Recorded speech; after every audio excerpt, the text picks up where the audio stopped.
জয় মা, জয় মা, জয় মা। আশা করি সকলে ভালো আছেন।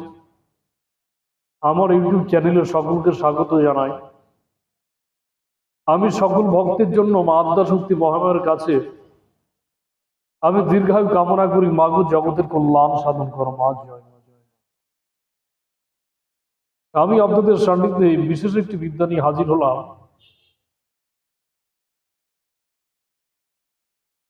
এমন একটি বিদ্যা প্রসঙ্গে আজকে আলোচনা করব। কম বেশি সবাই এই ধরনের সমস্যায় পড়ে আছেন। যেমন বেআইনি ভাবে কোনো ব্যক্তি বা আপনার শরীর এবং আপনার বন্ধু বান্ধব যেই হোক না কেন বা প্রশাসনের লোকজন আপনার বেআইনি ভাবে আপনার সয় সম্পদ দখল করে নিতে চায়, আপনার প্রপার্টি দখল করে নিতে চায়, আপনার প্লট দখল করে নিতে চায়। তো যাই হোক, আপনার ব্যবসা বাণিজ্য প্রপার্টি বা যে কোনো সম্পদ বেআইনি ভাবে কেউ আপনার এগুলো দখল করে নিতে চায়। আপনি দেখা যাচ্ছে খুবই সমস্যার ভিতরে পড়ে আছে। চিন্তা ভাবনায় আপনার খাওয়া দাওয়া একদম বন্ধ হয়ে গেছে। শত চেষ্টার পরেও আপনি ওটা ঠেকাতে পারছেন না। আপনার কাছে যথেষ্ট প্রমাণ আছে, প্রমাণপত্র থাকার পরেও আপনি ওইটি ঠেকাতে পারছেন না। তবে যদি এই বিদ্যাটি প্রয়োগ করতে পারেন, তবে মা আদ্যা শক্তি মহামায়া যদি দয়া করে আপনার প্রাপ্য সম্পদ আপনি ফিরে পাবেন। তো আমি সেই প্রসঙ্গে আলোচনা করব। সকল ভিডিওটি প্রথম থেকে শেষ পর্যন্ত দেখতে থাকুন, তাহলে সম্পূর্ণ বিষয়টি বুঝতে পারবেন। খণ্ড খণ্ড ভাবে দেখলে কিচ্ছু বুঝতে পারবেন না। তো নিয়ম এবং কিভাবে কর্মটি করবেন আমি সবিস্তারে আলোচনা করছি। ভিডিওটি বেশি বড় করব না, শর্টকাটে আমি উপস্থাপনা করব। আপনাদের সান্নিধ্যে আমি একটি যন্ত্র দেব। এই যন্ত্রটি ভিডিও শেষে আমি ডেসক্রিপশন করে দেব। এই যন্ত্রটি ভূজ্যপত্রের উপরে কালো কালি দ্বারা এটি লিখতে হবে। কিভাবে লিখবেন, কখন লিখবেন, এটি যে কোনো মাসের শেষের দিন, মার্চ যাবে কালকে, আমি আজকে লিখলাম। মার্চ যাওয়ার আগের দিন এটি লিখতে হবে। যে কোনো মার্চ যাওয়ার আগের দিন। এটা কখন লিখতে হবে?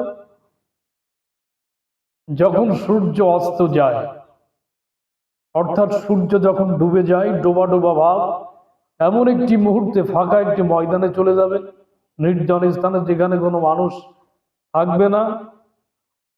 অতি পাক পবিত্র হয়ে ওর যদি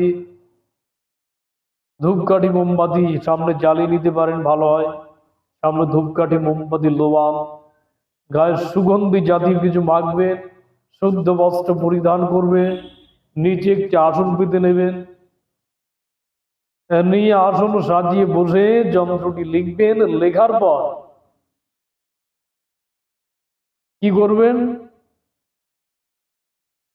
যদি মনে করেন যে আমি কাগজে পেঁচিয়ে জিনিসটাকে কর্ম করতে পারেন, বা যদি মনে করেন যে কোনো তাবিজে পুরো এটার কর্ম করব, যাই হোক একটা করতে পারেন। আমার মনে হয় যে তাবিজের ভিতরে করলে সব থেকে ভালো হবে। এটি কি করবেন? আপনার বাড়িতে যদি যে কোনো কুল গাছ বা অনেকে বড়ই গাছ বলে, আপেল কুল হয়, দেশি কুল হয়,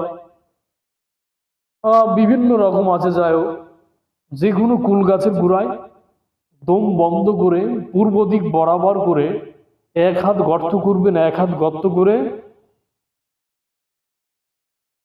ওই মাটি দিয়ে কিছুটা পরিমাণ মধু দেবেন, কিছু পরিমাণ চিনি দেবেন, দিয়ে ওই তাবিজটি ওখানে পুঁতে দেবেন।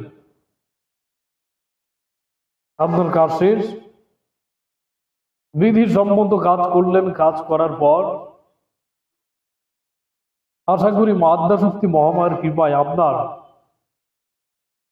আপনার প্রাপ্য সম্পদ আপনি ফিরে পাবেন, এতে কোনো সন্দেহ নাই।